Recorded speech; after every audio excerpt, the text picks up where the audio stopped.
Okay, just thought some of you guys might be interested in what I'm up to here. Got an IC706.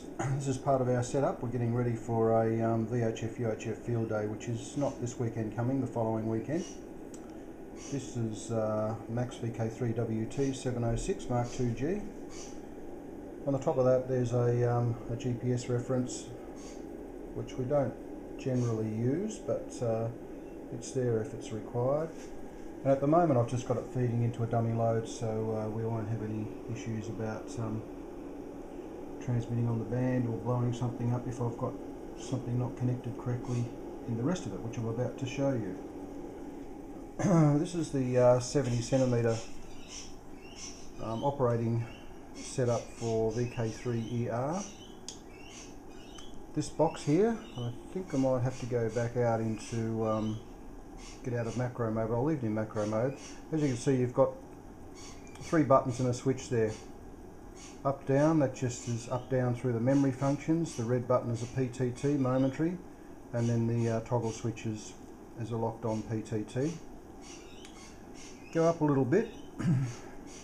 Now this particular setup, we use both vertical and horizontal Yagis. We can manually choose vertical or horizontal, depending. Someone might be on sideband but vertically polarized. It makes it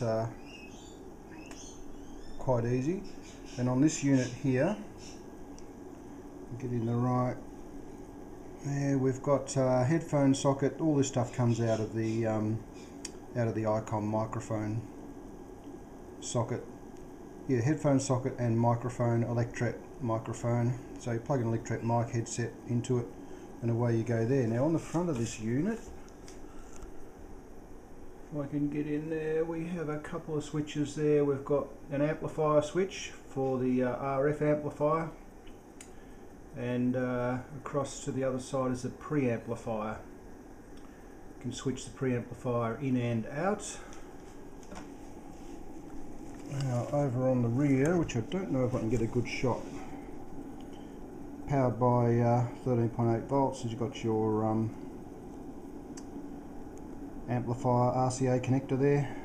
You've got the antenna switch box, and that's fed out into Ethernet cable, which goes up the top of the mast. Now this is the other half of it. What we have here, we have the relay on the left hand side that does the polarization, horizontal and vertical,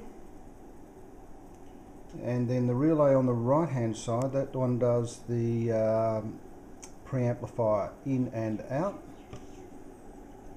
This is a 70cm unit, so we've got a VK5EME, there we go, preamplifier in circuit there.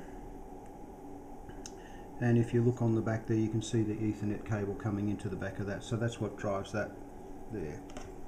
What I didn't show you was on the side of this base unit, we've got I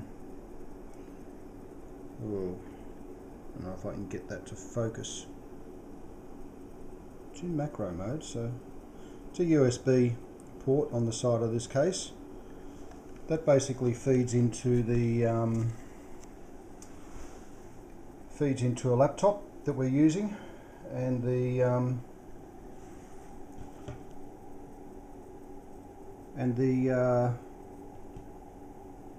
relay, the horizontal vertical, we can actually choose it. If you were tuning through on your radio, you might be able to do that. You might be able to hear it changing. I think it should change. If we go and do the mode,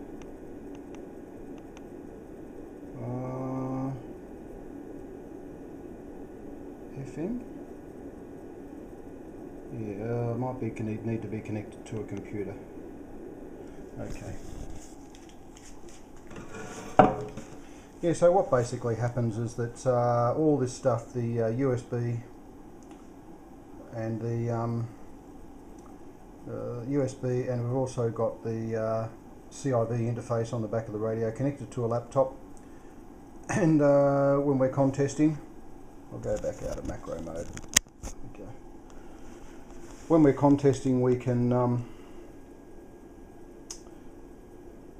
The software automatically chooses what band and mode we're on, and frequency, logs all that, band, mode and frequency, and the horizontal and vertical automatically switches when you switch the radio up into the FM portion of the band. You'll hear the relays go clunk, and it'll change it to vertical polarization for FM.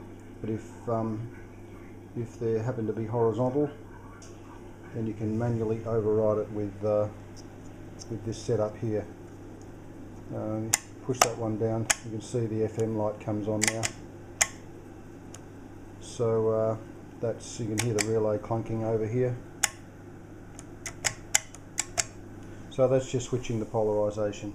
Yeah, just checking a few things out. We had a little bit of an issue last time out, so not on the 70cm one though, it was on the 2 meter one, so I'll get to that shortly. But I just thought you might be interested in what we've got set up for VK3ER.